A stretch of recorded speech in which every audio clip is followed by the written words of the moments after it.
Hi there, welcome to the Schwoven's Nest. My name is Sandra, and I'm doing a couple of farmhouse flips for you today. This first project is using this gorgeous picture that I got at the thrift store. Now, I don't like the design on it. Of course, I'm going to be making it over. I found these silicone molds at Michael's and I decided instead of using clay, this time I would try hot glue. And I really like how this turned out. The hot glue is really nice and flexible once it's dry, so it goes around a rounded shape really nicely.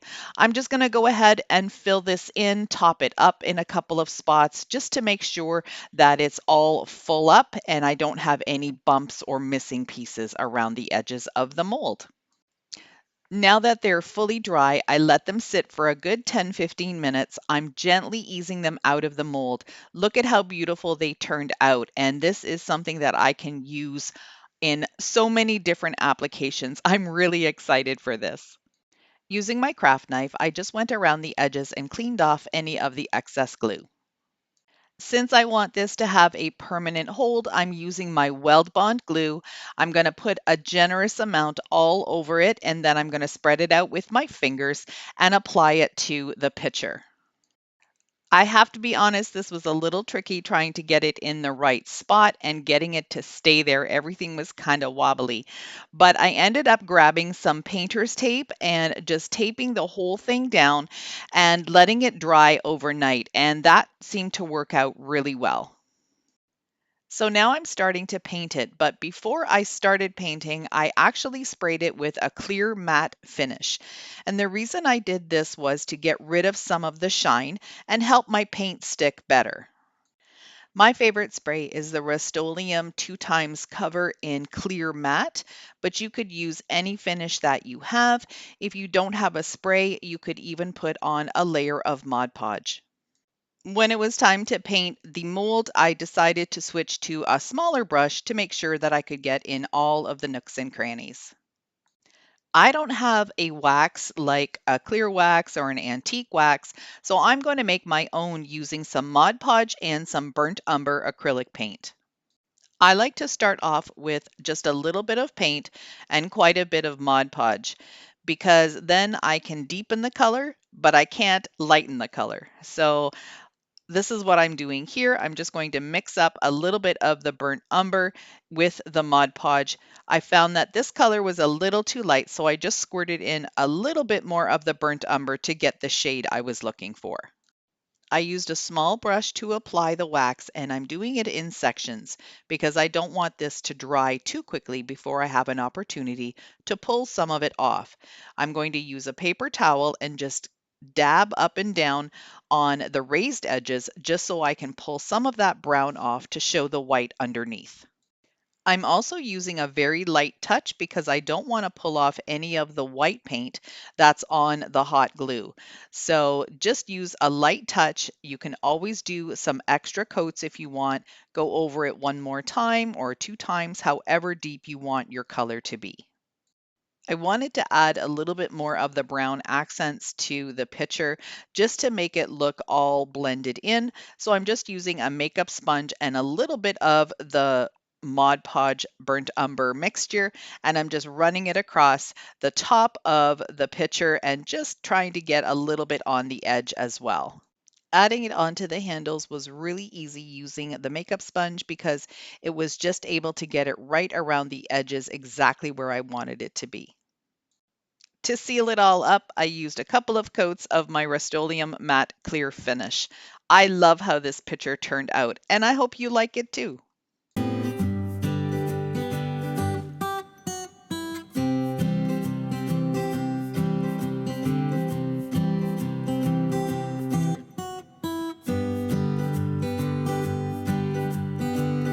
I am grateful to be sharing with you that today's video is in collaboration with my best friend Sonja over at Domestic Diva DIY. Sonja is the reason why I got started with YouTube. She encouraged me to get a channel up and running. So I'm very thankful for her. I would love it if you guys could go over to her channel, click on that subscribe button, hit the notification bell, and the like button on all of her videos. Show her some love and help her channel grow too. This is a really nice metal tray. I don't want it black, so I'm going to give it a couple of coats of flat white spray paint.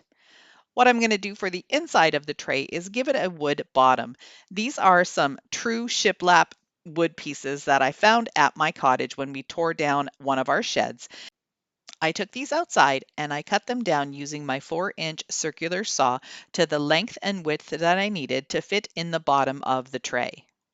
To glue these together, I'm using my Weldbond glue again. If you've never tried Weldbond glue, go give it a shot. It is not that expensive. I think I paid $10 for this really big bottle and it lasts a really long time. I'm going to be using a generous amount because I want to make sure that these pieces are going to stick together well.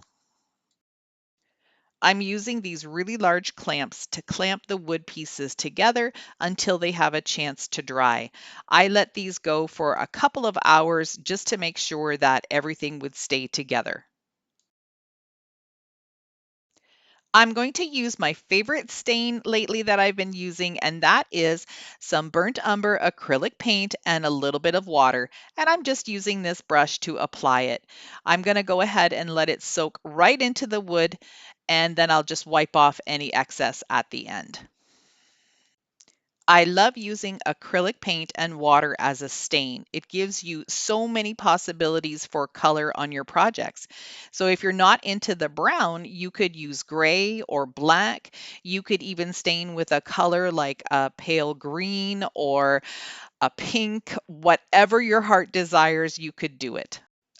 As I said earlier, I'm just going to use a paper towel to wipe off the excess paint, stain, whatever you want to call it. Now, this wood is really old, so of course it's going to have some lighter areas and some darker areas, but I'm okay with that because I really like a rustic look. But if you wanted to, you could add a little more paint or stain like I'm doing here, just to darken up any areas that maybe are a little too light. I'm going to add some words and some designs to this board. I'm starting out with the word gather, but I always start in the middle of the letter. So I'm going to start with the H and work my way forward with the E and the R, and then I'll work my way back with the T, the A, and the G. And that's just going to make sure that I have my word right in the center of the tray. You could also just mark it off with a pencil if you wanted to, and I'm also using some tape at the bottom to make sure that my letters line up properly. But this is just how I have found it works for me, so just do whatever works for you.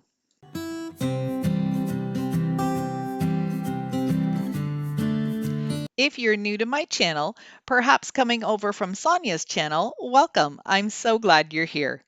If you like what you're seeing, I would love for you to stick around by hitting that subscribe button. It's totally free, but it really helps my channel grow and get noticed on YouTube. If you're into farmhouse decor as much as I am, you'll want to stick around. So now that I've got that finished, I do have some of these swirls and scrolls and different things that I picked up at Michael's, I believe. And I'm just going to use the one with the arrow and the little swirl at the end. I'm going to just stencil that on the same way with the makeup brush and my white paint. And then I'm going to put it on the top side of the gather word as well. I love working with stencils because it gives you a wide variety of embellishments and designs that you can put on your projects.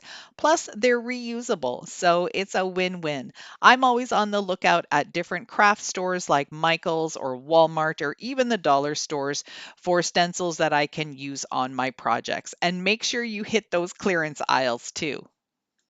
Once it was dry, I just placed it inside the metal basket, and it's a beautiful addition to my home decor.